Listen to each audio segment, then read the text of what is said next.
अमित गोरखे। धन्यवाद सभापती महोदय।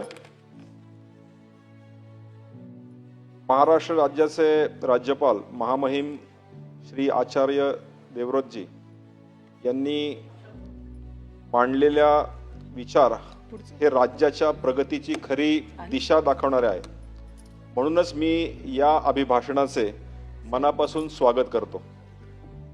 अध्यक्ष महोदय, मी खऱ्या अर्थानं सभापती महोदय, मी शहरी भागाचे प्रतिनिधित्व करतो आणि आपल्या ग्रामीण भागात सुद्धा आणि ग्रामीण भागातील शेतकरी हा राज्याचा कणा आहे आणि या सरकारने शेतीला आधुनिक तंत्रज्ञानाची जोड देण्यासाठी कृषी कृत्रिम बुद्धिमत्ता धोरण आणले।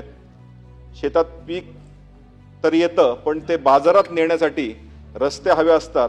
मुख्यमंत्री बळीराजा शेत रस्ते योजनेमुळे आता आमच्या शेतकऱ्यांच्या मालाची वाहतूक अत्यंत सोपी झाली आहे आणि हे अत्यंत कौतुकास्पद अशी बाब आहे।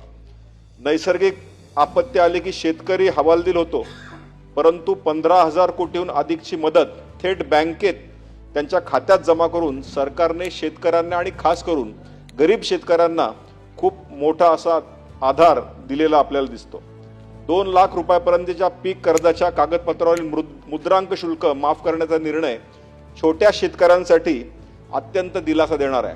ज्यावेळेस आपण गावोगावी जातो आणि छोटे शेतकरी बघतो की ज्यांना खऱ्या अर्थानं ही मदत अपेक्षित होती आणि ही मदत झाल्याने आज शेतकरी खऱ्या अर्थाने आनंदी झालेले आपल्याला दिसत आहेत। मागेल त्याला सौर पंप या योजनेतून विक्रमी संख्येने आज पंप बसून सरकारने शेतकऱ्यांना दिवसा वीज देण्याचे स्वप्न खऱ्या अर्थानं पूर्ण केले। ग्रामीण भागात वीज हा मोठा प्रश्न असतो, परंतु 7.5 अश्वशक्तीपर्यंतच्या पंपांना मोफत वीज देऊन सरकारनं शेतकऱ्यांच्या डोक्यावरील खर्चाचं ओझं कमी केलेलं आपण बघतोय। जमिनीच्या व्यवहारातील जुन्या अडचणी दूर करून बिगर शेती परवान्याची अट रद्द करण्याचा निर्णय ग्रामीण भागातील भूमालकांसाठी अत्यंत क्रांतिकारक आणि ऐतिहासिक झालेला आपण बघितलाय। ग्रामपंचायतीमध्ये विकासाची चुरस निर्माण व्हावी म्हणून मुख्यमंत्री समृद्ध पंचायत राज अभिमान राबवून मोठ्या बक्षिसांची तरतूद सरकारनं केली आणि याचमुळे बचत गटांच्या मालाला हक्काची बाजारपेठ मिळावी म्हणून, त्याचबरोबर ग्रामीण महिलांच्या सक्षमीकरणासाठी मोठं पाऊल आमच्या सरकारनं टाकलेलं आहे। ग्रामीण भागातील मुलांना तंत्रशिक्षण मराठीतून घेता यावं म्हणून 154 विषयांचे साहित्य मराठीत आणणे हा आपल्या भाषेचा मोठा सन्मान आहे आणि तो आमच्या सरकारनं केलाय, याचाही मला अभिमान आहे। विद्यार्थ्यांच्या मानसिक आरोग्यासाठी आणि सुरक्षेसाठी 2 मिनिटं झाले, मुद्देसूदच बोलतोय, तुम्ही आता आलाय। विद्यार्थ्यांच्या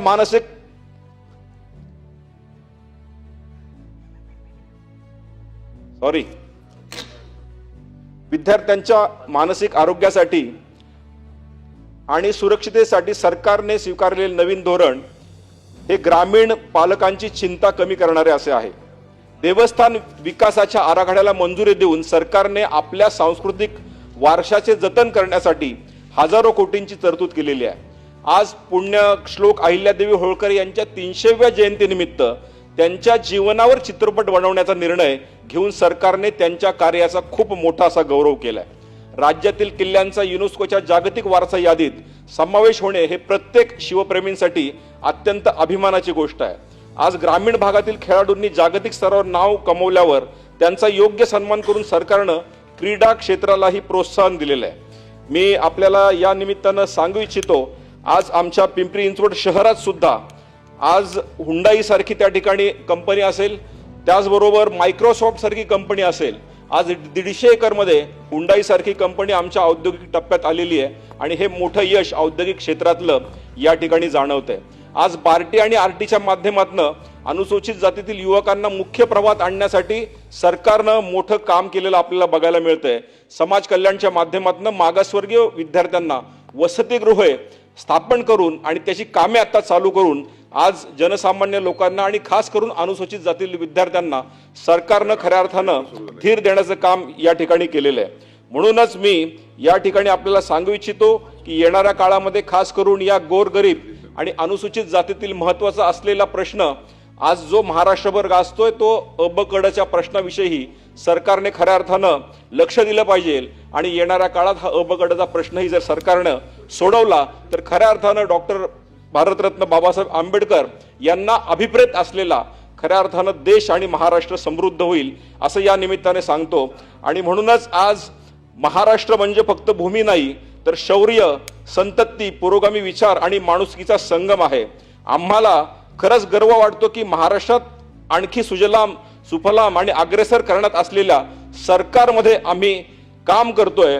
मगाशी विरोधी बाकावर बसलेले सदस्य यांनी सांगितलं की मुंबईचा उल्लेख या ठिकाणी केलेला गेलेला नाही, पण 13 आणि 14 नंबरचा जर आपण कॉलम पाहिला तर इनडायरेक्ट मुंबईचा उल्लेख त्या ठिकाणी आहे। आज अनेकांना दावोस विषयी शंका या ठिकाणी निर्माण झालेली आहे, पण दावोसमधनं जी औद्योगिक क्रांती झालेली आहे ती ऐतिहासिक आहे। आणि हे सगळं करत असताना महाराष्ट्राचे माननीय मुख्यमंत्री, माननीय खरं दिवंगत उपमुख्यमंत्री माननीय अजितदादा पवार, त्याचबरोबर आत्ताच्या उपमुख्यमंत्री आणि माननीय एकनाथ शिंदे या सगळ्यांचंच कौतुक आहे। माननीय देवाभाऊंच्या खऱ्या अर्थानं मार्गदर्शनाखाली हा महाराष्ट्र प्रगतीपथावर आहे आणि म्हणूनच राज्याचे राज्यपाल यांनी जे अभिभाषण केलेलं आहे ते अत्यंत समर्थक आहे आणि म्हणूनच मी त्या अभिभाषणाचं अभिनंदन करतो। धन्यवाद।